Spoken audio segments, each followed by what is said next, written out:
concubine so beautifully. But when fighting, when warfare came, he had to slaughter his own concubine in order to please the soldiers. Otherwise, the soldiers wouldn't move. Therefore, he had to do this. It was a bitter story. It has been shot into many movies. He killed his most beautiful concubine, and then the soldiers followed him to fight the enemy, and then he succeeded. But the emperor's heart was breaking, so he could only imagine his concubine to be inseparable, birds flying together with him. And it's a really sad story. That we wish to fly in heaven, two birds, this is translated like Gita. Two birds with the wings of one. Two birds with the wings of one. That is, our wings come together, maybe we cannot fly with one wing. And to grow together on the earth, two branches of one tree. Two branches of one tree. Earth endures, heaven endures, sometimes both shall end, while this unending sorrow goes on and on forever. It has come down for centuries. We still remember the sad story of the emperor and his wife. Now, vast mystery river. If the river is vast, or if it is misty, you feel that it is only because you cannot see the sight. And if it is misty, if it is foggy or smoky, then you cannot see clearly. So all these foggy or misty or smoky rivers make you think that you are a little bit lost because you are not favored by higher officials.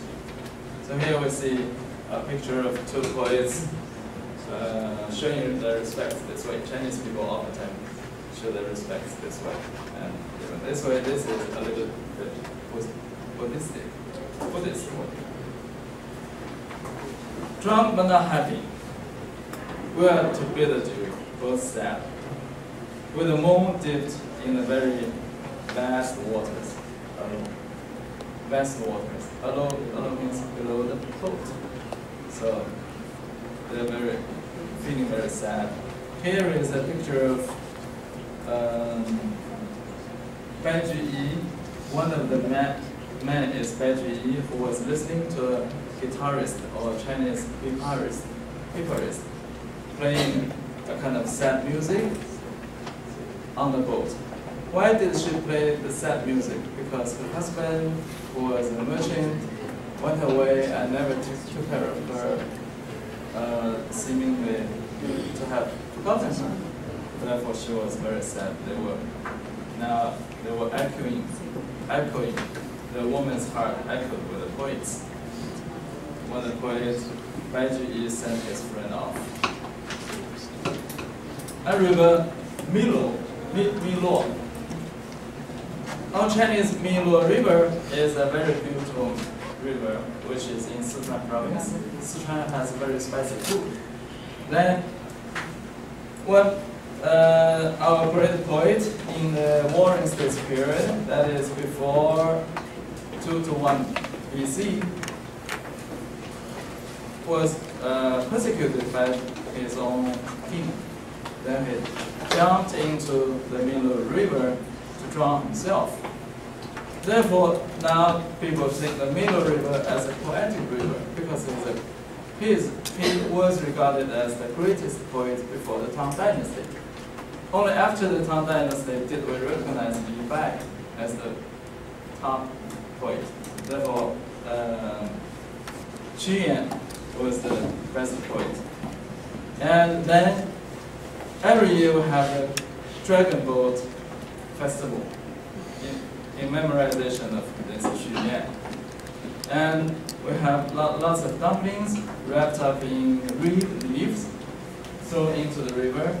In memory of him, we hope that he will eat it, and we also hope that the fish will eat the dumplings so that the fish will not eat the wood. And now, the Dragon Boat Festival is not only famous here in China, it is also it has scattered to Korea, and it has been regarded as an invisible world cultural heritage by the UNESCO for Korea. So China lost because China has many projects to apply. Each country can apply only for 2 in a year, and probably you will be declined. So even if you apply for 2, you might not succeed. And Korea has succeeded in applying for such a cultural heritage, and China is a little bit behind. Now, here is the point. You coincide into Qinyan's quid pro quo. So please present your point to me below. So you are similar to Qinyan. Therefore, you have written a point to me. You can present it to the poetic reader. Now, red chambers. In ancient China, beautiful girls always dwelt in red chambers or red towers or red houses. And if you mention red chambers, it means a place for girls. Therefore, during the Qing dynasty, our novelist Cao Xueqin wrote the greatest novel, regarded as the greatest novel, A Dream of Red Mansions. And for foreigners, they don't understand. Red mansions, it means revolutionary. For example, President Arroyo oftentimes said, we will abolish the reds in 2010. But in China, red means something different. It means female, feminine, feministic. So we have red cheeks and red sleeves and red chambers. Now here is an example. Your faraway red chamber chilly looks in the looks chilly in the wrong way. Looks chilly in a drizzle. When the lamp shines your way home with pearly raindrops. When the lamp shines your way home, what does that mean? You hold the lamp, and then you have lots of raindrops or onto the lamp.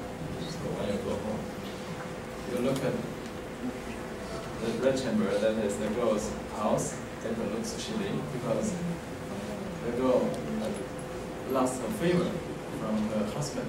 Again, in China, in ancient China, lots of women lost her favor. And ancient plateau or high tower, it is a place for people to lament. Oh, my fate is so unfavorable to me. Whenever I come out, fate always comes against me.